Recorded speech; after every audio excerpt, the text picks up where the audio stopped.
Hail. Any luck?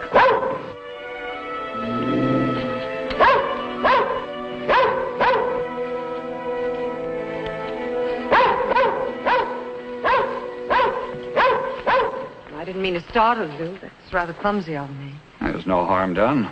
She took our picture. Well, I consider that highly complimentary. Well, I couldn't resist it. The grouping was so perfect. Better give me that film, lady. Well, I can't very well do that without ruining the role. Well, of course, I'd be happy to send you a print. Well, you see, this is really a little embarrassing. At least to me it is. My wife thinks I'm away at a business conference, and, well, she couldn't understand that sometimes I have to get away to relax and think. Oh, well, she'll never see this. It's just a personal hobby of mine. One roll of film, more or less, won't matter, lady. If you don't mind, I think I'm the one to decide that. You're staying at Twin Peaks, aren't you? I believe I saw you at the lodge. You may have. In fact, you're in cabin number 8, Nancy Miller. I must confess, I asked the manager about you. I think I'd better be getting back. Oh, just a minute. You, sure you know the way? Yes, perfectly. Thank you. Well, perhaps we can have a drink together later. Well, I'm afraid not this evening. Tomorrow, if you'd like to stop by. Yes, I would, very much.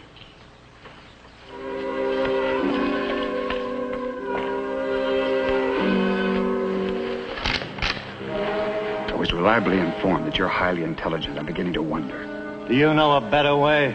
Several. But if it does come to your way, I'm sure we could pick a better place than this.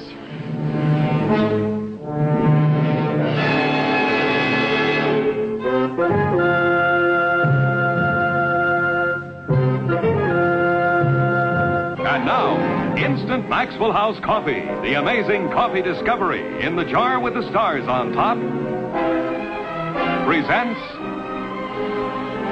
Richard Diamond, Private Detective.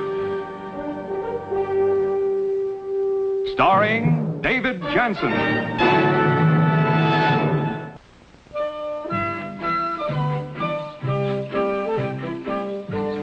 Now, any man with good sense who goes fishing is not a man with good sense. From the crack of dawn to the crack of dusk, the only thing I hooked was the branch of the tree in back of me. No, it just doesn't look tender enough. To make it worse, I'd promised a certain young lady a fish fry. Jim? Harriet Talbot. Yes, I got it. Immediately, if possible. There's a plane at midnight. But they caught me at it. I don't think they know who I am yet. I'll call you.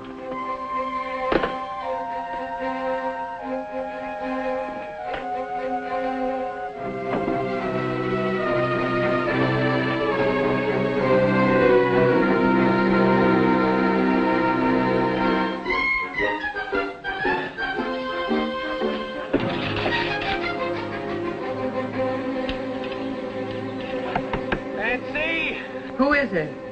It's me, Diamond. Just a minute.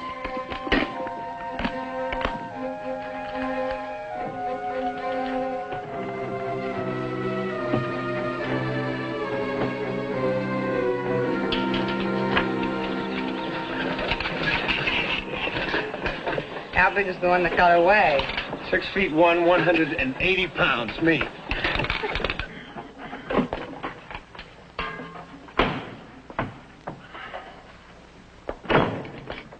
Are you locking me in or someone else out?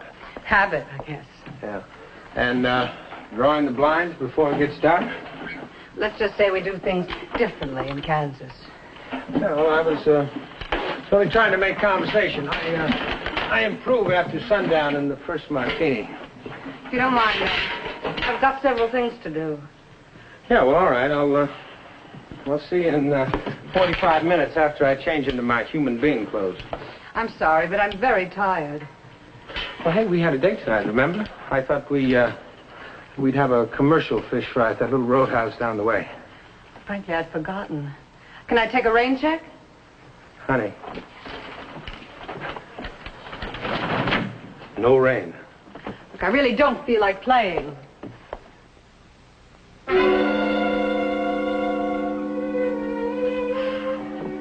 And I have just got to figure that I have come to the end of a very imperfect day. No, wait a minute. Well, I was just being silly. We did have a date. Yeah, well, that's what I thought 2 minutes ago. And then 1 minute ago, I thought we didn't. What's in here? And there? Flies, honey. Hand-tied, custom-made, guaranteed flies. Only I didn't tell the fish about the canteen. You know, as of today, I, Richard Diamond, completely renounce the noble art of angling. Huh? Now the other one. I seem to be pretty helpless. Would you open the door? You don't strike me as the completely helpless type, Mr. Diamond. Oh, wait, I'll get my purse. Why? Well, I'll walk with you to the lodge and wait for you there. I thought you said you had something to do here. Yes, but I said I was being silly.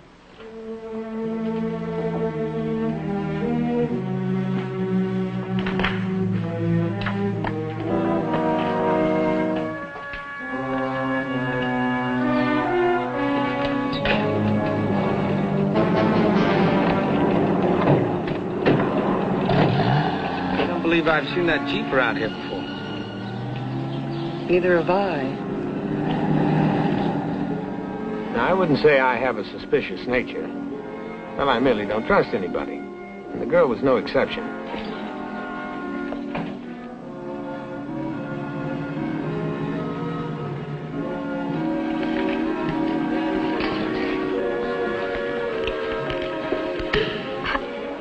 Scary? No, of course not. Well, something had. You seem to enjoy prying into my character, Mr. Diamond. Well, now, you've got to admit it's fascinating. When I met you 3 days ago, you mentioned that you lived in Montana. Now today, you live in Kansas City.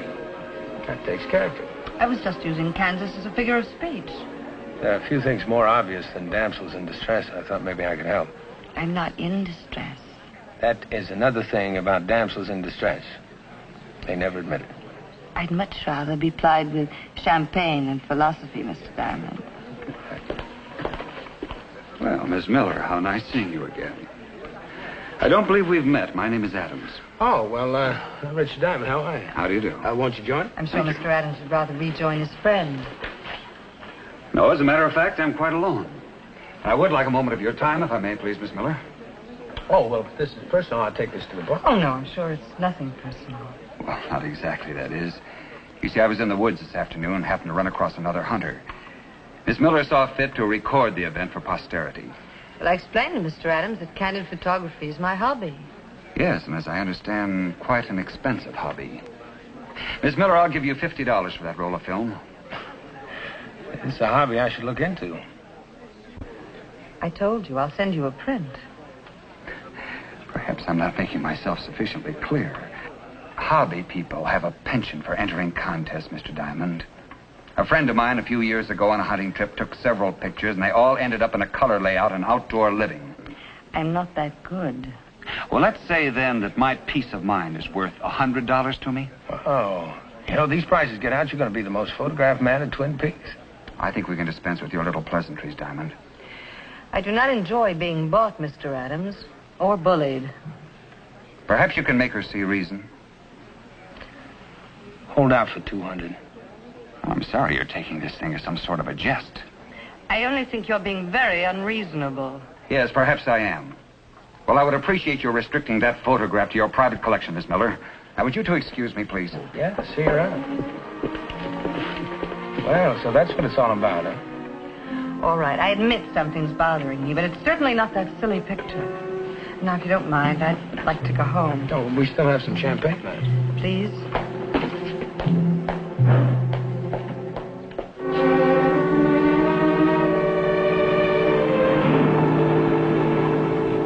After Adams' prices, I don't suppose a penny for your thoughts would interest you. I was just thinking that we should have brought along a bottle of champagne to finish it. But I'll settle for a scotch if you've got one. Lady, you're practically asking for an invitation to stop by and see my etchings. Just for the drink. Yeah. I wonder who writes those travel folders. Excellent hunting and fishing, soft, romantic nights. You're a nice guy, Mr. Diamond.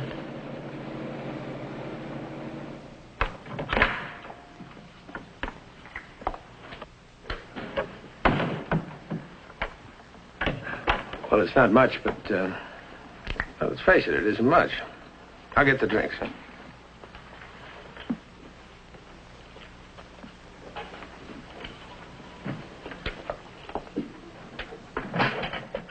On the rocks or with water? Some water, please.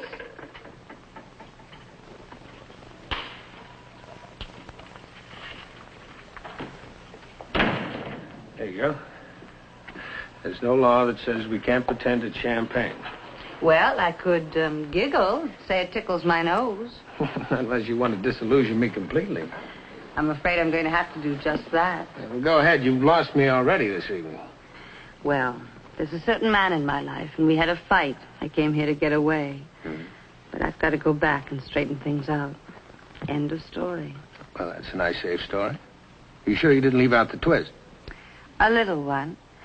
I was going to go back earlier and take the large limousine into the city, and, well, then you walked in, and I thought maybe being with you... But I ran second in a 2-horse race. Rick, would you take me back to town? I'd rather appeal for a new trial. No, it's something I have to do. Lady, you have used up a year's supply of woman's prerogative in one evening. All right, come on.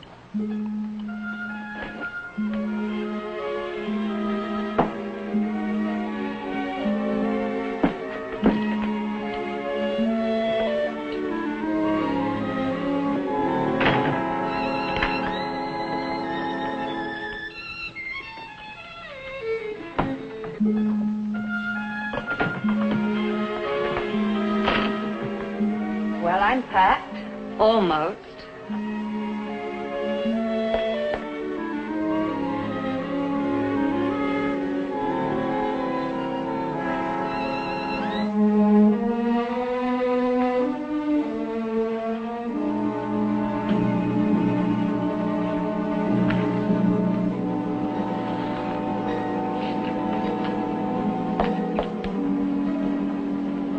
Have you noticed your blind is drawn? Let's not go into that again. All right, but it wasn't drawn with me left. Now, one of the reasons to draw a blind is to turn on a light. And one of the reasons to turn on a light would be to find something. Now, I'd say your room was carefully ransacked, Miss Miller.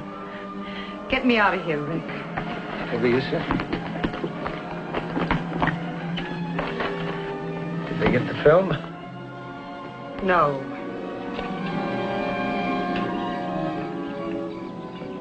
Well, I knew I was in it now. My curiosity had pushed me past the point of no return. Curiosity and the color of her eyes and the way her nose turned up at the end.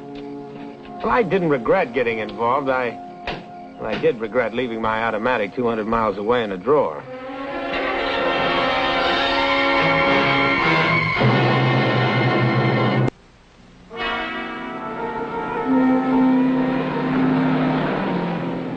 All right, let's quit playing house, huh? I know things must look a bit peculiar. Peculiar? Well, let's see if it's strong enough. First of all, it's obvious that you went out with me to soften me up. You figured you could risk a few extra hours for the added protection of a personal bodyguard that'll stay with you to the plane or train or whatever. Well, what are you afraid of now?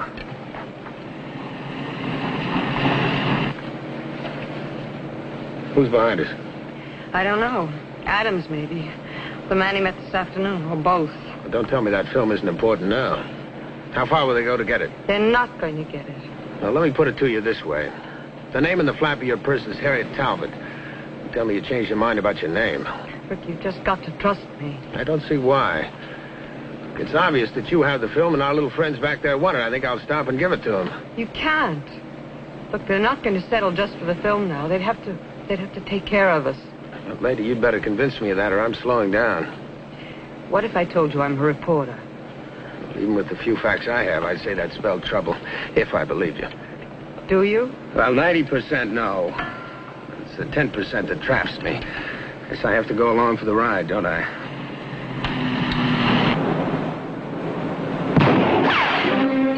Rick, look. I don't have to. Look, I hate to give you a chance to think up a lot of plausible details, but the road was here first. I better concentrate on it. Why did I have to listen to you? Now, how could I know she'd become involved with that Diamond character? This whole meet was a mistake. Even without the dame, I don't like your proposition. Well, I'm afraid you're going to have to like it. Remember, you spilled your whole organizational setup to me. If you're threatening me with a frame... No, I didn't mean that. I'm sure we can work out a compromise somehow. Slow down, will you? I can't get a beat on him. Get down. Did it hit? I don't know yet.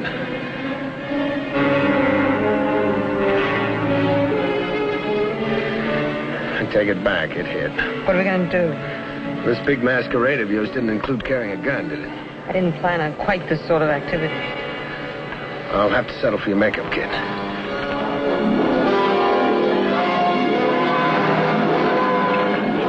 We lost him around that curve.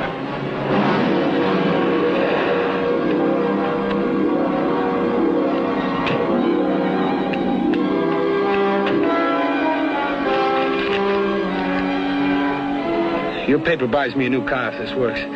Get over there.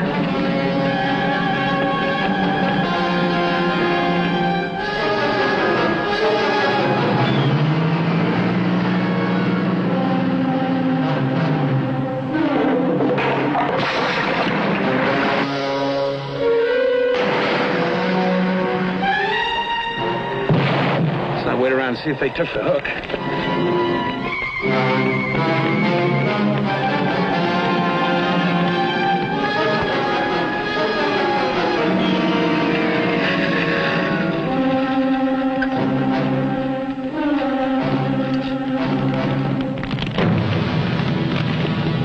I'd say this makes it perfect for us. Anybody could have an accident here. Yes. And even if the doors were sprung and they were thrown free, they still wouldn't stand a ghost of a chance. Not a ghost of a chance.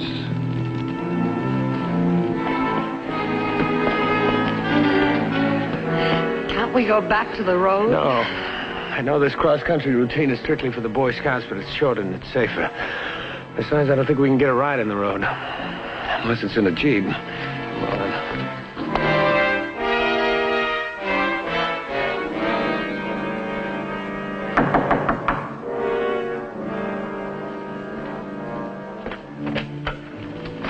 May I come in for a moment? Why, certainly, officer.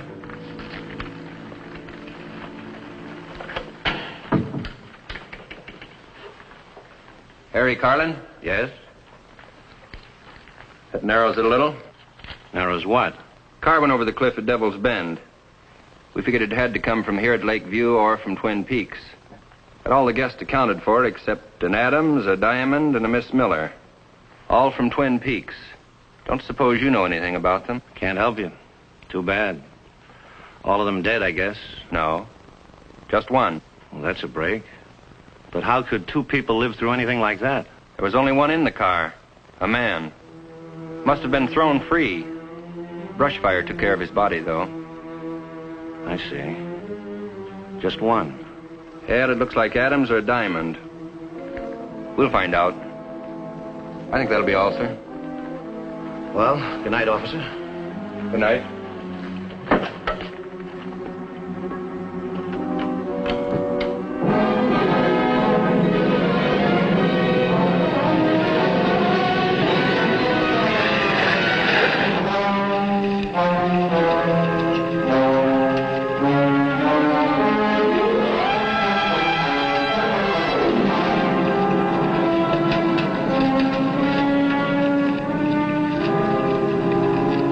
I didn't steal this shirt from Diamond just to wear, Mutt. Go find him.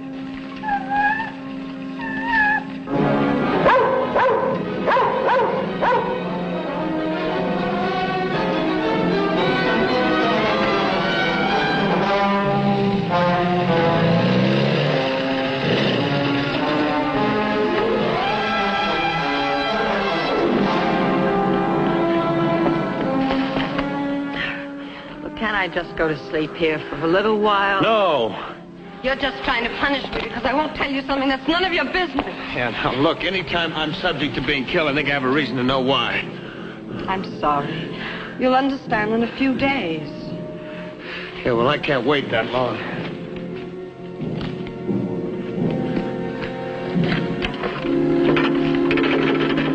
What are you going to do? I'm trying to reach the fire station. Maybe they can reach the police. I want the police at Twin Peaks when we get back. No, Rick, please. That could ruin everything. I hope so. Obviously, you haven't recognized Adams yet. Obviously. George Allerton, political boss of the Alliance Machine in the Midwest. And his playmate? I don't know his name, but somebody would have recognized him from the photo. He's a boss, a political representative of a big crime syndicate. So 1 and 1 equals collusion, huh? It's been in the works a long time, and I've got a whole series of articles all set to prove it. But I needed this as proof. So I took a chance on a tip that Allerton had set up a secret meeting, and that's it. All this to fill a newspaper? Articles like this one have won the Pulitzer Prize. But if the local police... All right. You win another round on points. The phone is dead. Come on, let's hike. Oh, you're completely heartless. What a nice guy.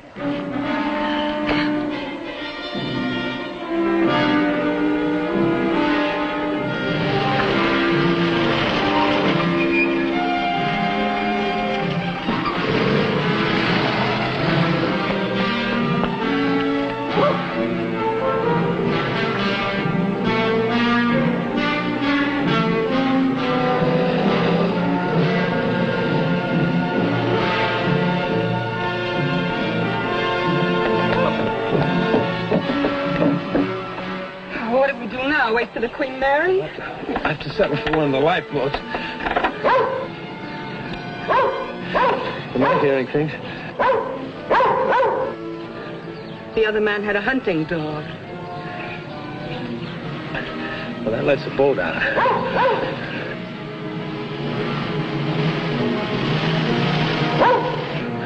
We'd be sitting ducks. Well, it's better than standing ducks, isn't it? We can't outrun them, but we can make them work for it. I'll apologize later. Get under the pier.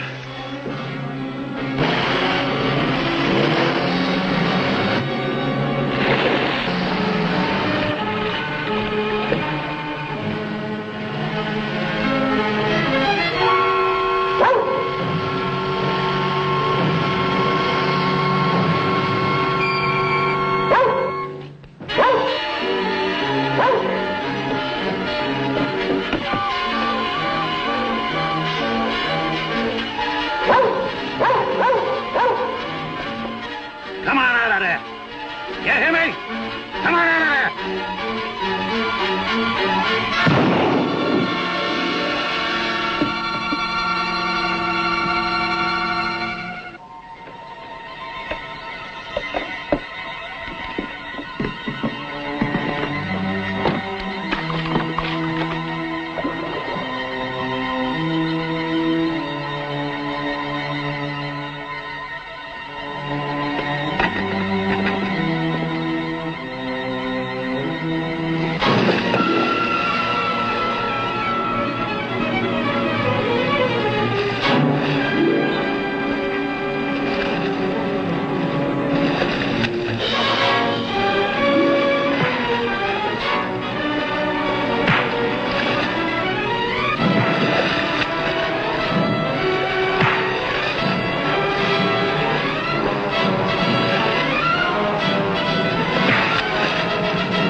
It wasn't worth it.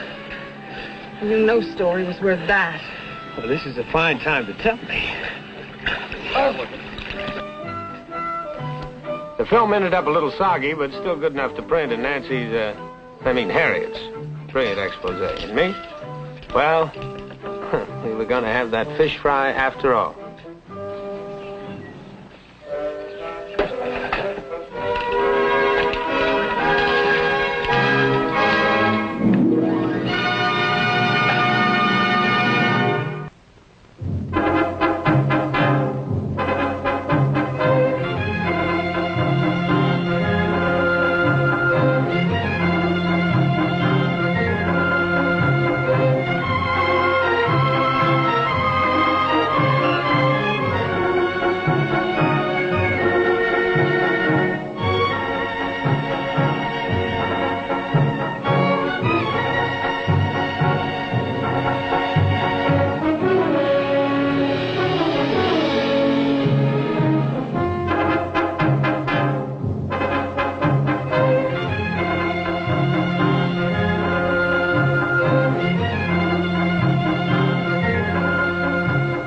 Richard Diamond, Private Detective, has been brought to you by Instant Maxwell House, the amazing coffee discovery. What a wonderful difference that Flavor Bud flavor makes. Always good to the last drop. Tune in again next week when Instant Maxwell House Coffee brings you another adventure of Richard Diamond, Private Detective.